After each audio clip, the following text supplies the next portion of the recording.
You're now listening to the Shift Training Show, where we're all about improving the quality of human interaction. I'm your host. My name is Flip. My name is Vaughn. I'm your co-host. All right. And today we're going to be talking about the different values or beliefs that contribute to improving the quality of human interaction, or in some cases, what makes it harder to connect with others. All right, let's begin. All right, cool. So I would say let's try to identify a couple of key elements that usually make it hard for us to connect or relate to other people. Vaughn, what would you say is one of those things that when you're interacting with somebody else makes it hard to really connect with them? Yeah, so let's start with what we just talked about, the values. I think most people underestimate how much would affect you in terms of what values that you have. Like, for example, if you value growth, discipline and honesty, integrity, while the other person is valuing ego, validation, seeking for attention, things like that, then you're going to have a different, conversation. One might want to rise to the occasion, wants understanding, while the other one wants to compete, wants to win all the time. And I think that's where the belief comes through again, right? As well. I think that the belief that people have is like a perception, right? Like a perception of what they have. So sometimes what seems to be neutral, or if they get, criticism or feedback from other people, they might take that as a threat. So that alone, that circumstance will have a different scenario when it comes to interaction. But if you are someone who doesn't get, treat that as a threat, then you'll rise more in the occasion, like I said. Okay. Yeah, that's interesting. I would say initially having those different frames of reference, right? Because one set of values is coloring the way you view the world. Your perception is one way, and the other set is leading you to view the world another way. And sometimes if those values, what's important or what's deemed important is maybe in opposition, it makes it hard for people to connect. Is that more or less? Yeah, exactly. And, I think part of that is also when you have certain patterns that becomes your identity. That's why a lot of people are being stuck on their old behavior. That's harder to connect. Right. Assuming that the pattern is the forever, it is the them. I think that provides another trap. So I would say, let's say we'll start with one of the areas that we know impacts that is, what are the values or what are the shared values? And then perhaps what are some of the areas where certain values or belief systems are in direct opposition? And then additionally, let's say sense of identity. So for example, if what I value is a part of my identity and I see that what you value and how you identify is maybe in opposition or conflict, I don't see a way in which your perception of reality and my perception of reality can coexist, then maybe that creates a point of conflict or tension, something like that. Yeah. Okay, cool. So I would say that invites the first question around that, which is like, for most people to consider what is the potential reality or shared reality that you and another person in that exact position may have. So if your values or whatever it is, maybe I perceive them in opposition. Maybe they're not even actually in direct opposition to me. Maybe they're just different and I don't agree, right? I guess the question becomes, how can we find, quote unquote, the middle ground for us to be able to connect and move forward? Where is it? Because I think a lot of people assume that the way that everyone should be able to connect should be instant. There should be chemistry. It should just be it should just feel good. So that determines whether you can connect with somebody or not. But I think that in itself is an inability to manage discomfort. Thinking that everything has to be easy or you can't connect with somebody. I think that that's a mistake. And I think we lose a lot of different benefits just because we want to avoid discomfort with somebody else. Yeah, I mean, that's a great question, right? Like, how do you find that middle ground in terms of there is an opposition? I think it's just respecting each other's point of view. I think it is because it comes down to how you were raised as a child. The culture is different, and it doesn't mean that you guys cannot connect because of that. Like we talk about how the perception doesn't mean that that's your enemy. It's more like it's a different view. Right, 100%. It's just looking at it from a different angle. Could be looking at something from up here, you're looking at it from down here, over there. You know, sometimes the way that we are aimed, like our aim is like what it is. So, for example, like you mentioned, if someone wants to, I'm seeking happiness, and everything that I'm looking for has to do with, I need to fulfill how I feel. Like I need to make myself feel good, and I need to feel good all the time.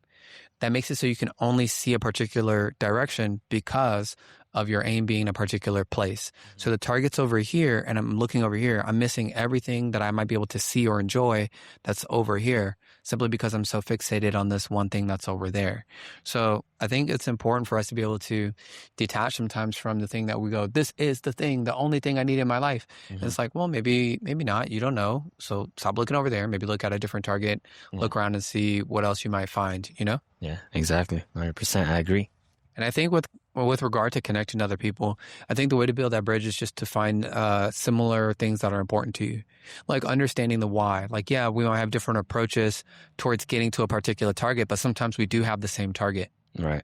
And sometimes we don't know where that is.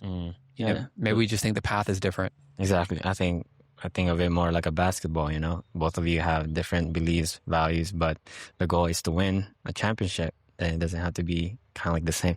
100%. I would say when we talk about that, I would say a big part of that is our environment influencing us. So let's talk a little bit about that. What are your thoughts on how our environment influences our values and our beliefs, which ultimately influences how we show up?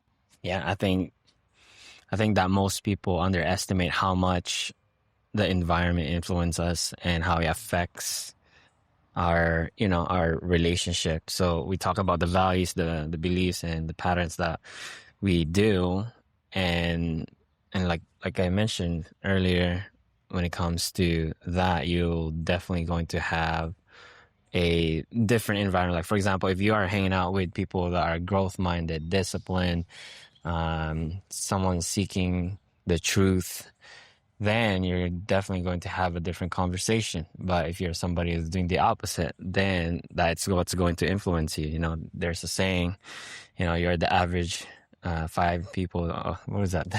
You're the average of the 5 people you spend the most time with. Exactly. So that will definitely shape you, you know? Yeah, absolutely. And I think that's also to be mindful of. Something that is mentioned or an idea is the idea of the culture scape and trying to be aware. And we've talked about this in a previous episode where it's just like being aware of your environment. You know, fish doesn't know that they're in water and that it's wet. They just live in the water, right? Yeah. So are you a fish living in the tank? You have no clue that you're in a tank or in the water. Are you completely oblivious? Or are you aware that, I'm in a particular environment. I'm around these kinds of situations. These situations continue to happen due to the responses of myself and these people that I'm around. Do I want something different? And what does that look like? And if you just look at a different environment, for example, if I'm in a fish tank and I'm in the water and it's always wet and I can see outside the fish tank and I can acknowledge, wait a minute, that person is somewhere else. And it looks like they can just eat whenever they want. They look like they're in a very favorable position. Maybe I want to find out, wait, what am I? And you just start looking around and go, I see where I'm at. I see what's going on here. Okay, we're starting to build that, not only just self-awareness, but a little bit of social awareness. You're starting to realize maybe the people around you, they don't want something different. And maybe you do. So maybe you need to find out how to be around people who want something different. Yeah, I think additionally to that, I think that's why it's so important to curate on what you see in your social media, Instagram, TikTok, Facebook. I think once you curate that to more towards the positive part or things that will help you grow, then that is what you're feeding in your brain. But if it's completely the opposite, then you are more likely to be in your how do you say that? Like be more impulsive with your decisions. And I think that thing about like a plant, right? Like if you plant in a toxic soil, then don't expect to grow it in a healthy way. Yeah, absolutely not. So this makes me think of a question regarding social awareness. Do you think social media is a good way to grow your social awareness? Oh, it depends, right? I think, like I said, if you curate it to the one that's good for you, like it's positive, then it could be good because that most of my information, I kind of like get them from social media to people that I follow. Like, for example, the books that I read, and I follow that specific person. So most of those information will feed back to me. I have a different view on that. I think that if you are invested in social media, even if your account is curated, like maybe you like being rage baited and you like being all up in politics, or maybe you like being super invested in something else, whatever it is. I don't think it's a good way to grow your social awareness. And the reason why is because confirmation bias just makes you look and see at only more of what you already want to see. So unless you are on the social media platform and you're looking at maybe all the things and you're seeing how other people respond, I would say no. I think one of the better ways to grow your social awareness is asking people questions and having conversations with them and listening. So I think if you really want to grow your social awareness, you need more diversity of opinion and thought, and you need to be able to hear it, and then you'll have a better understanding of certain situations or nuance. So for example, if I'm on social media and let's say my profile, my stuff's not completely curated, or I'm going to explore different stuff, go look in the comments and see the different things that people have to say. You'll start to see between interactions between somebody who says something that people have positive responses to versus something somebody says people have negative responses to. Maybe you'll start to understand why people tend to have those negative responses, but you won't really know if you don't have conversations with people. Yeah. So I think that if you use it the way that you described it, it's not a good way to grow your social awareness. But I think if you look at it detached, like you're observing things, that's how you will build your social awareness. Because I think if you're caught up in the middle of the sauce, it's hard for you to be able to understand what's happening in the room. Like if you're dead center of the room and there's people dancing all around you and jumping up and down or whatever, you can only see that. But if you're out of it and you step back, and let's say we put you on a little step onto something, and you can look and go, oh, I can see the room a little bit better. Oh, I need to get over there. Okay, cool. And then you can go back down and work your way through. Yeah, I think that's a good point. Sometimes it's so many noise that you forget that this might not be the best way. Yeah, absolutely. So I think this is one of the things that's ironic about social media and connecting with people. I think that also a lot of people, as we know, like a lot of people tend to struggle with connecting with people in person these days. It's way more common, especially for like the gen that grew up with cell phones in their hand and have always had cell phones and have always had social media platforms around. Like, I feel like it's really hard for them to really pay attention and pick up on maybe certain social cues. Yeah. Because they don't have any consistent set of what would be social norms or social what's acceptable. Yeah. Like usually on social media, there's this is acceptable, this is a cool trend. Now it's the next thing. Like there's nothing that persists really like that. I mean, some things, but for the most part, there isn't anything that persists. Yeah. Whereas to like, if you're on a particular sports team or you're in a particular like local community around people, usually the rules are a little bit more persistent and last a little bit longer. So it's easier for you to understand what makes sense in a situation versus not. Not true. I think looking at, and while we're talking about this, I just thought about my childhood. When I was little, growing up in the Philippines, we didn't really have social media, so we are forced to go outside and make some friends, and those situation helps me to connect with them in a way like, okay, how does this interaction goes when it comes to games? Someone's cheating, you kind of like get to know the other person, and I think that becomes harder in the modern days, like the Gen Z, because of the rise of social media. We got a chat GPT they could just speak with, with the AI, and I think the danger on that is I think chat GPT is very agreeable, and when it comes to talking to other people, you have that dynamic of, you have feedback. Right. So I think that's completely different on just somebody who's just agreeing with you. Yeah. I think if there's no exchange, there's no connection. Yeah. Like if you just want to receive how you want to receive, or you just want to say whatever you want to say, there's no exchange. And sometimes connection itself has friction. I think too many people expect connection to be frictionless, but that's not good. That's actually bad.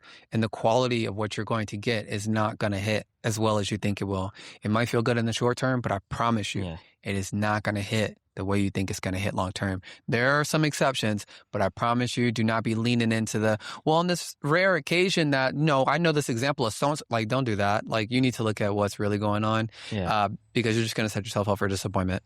Yeah, I think that friction, that disagreement is what creates that human interaction be, stronger than just being agreeable. Yeah, 100% helps us build that emotional resilience and ability to sit with discomfort, which we know is essential. Was there anything else? Well, I want to talk about this. So values, our beliefs influence how we show up, right? And the choices that we make. And when we run into opposition, it's like, how do we navigate that, right? So you have to choose wisely about that. I would say try to always find a common ground as best as you can. Understand when you may have to walk away from something, and it doesn't mean you have to be an antagonist or throw a fit or set stuff on fire. You could just simply go, well, I can't get with that, and I myself literally can't find a way. And that's okay. Go ahead, dismiss yourself, but it doesn't mean you have to demonize somebody else. Right. That's a totally different thing. And I would also say building your social awareness requires you to be able to listen.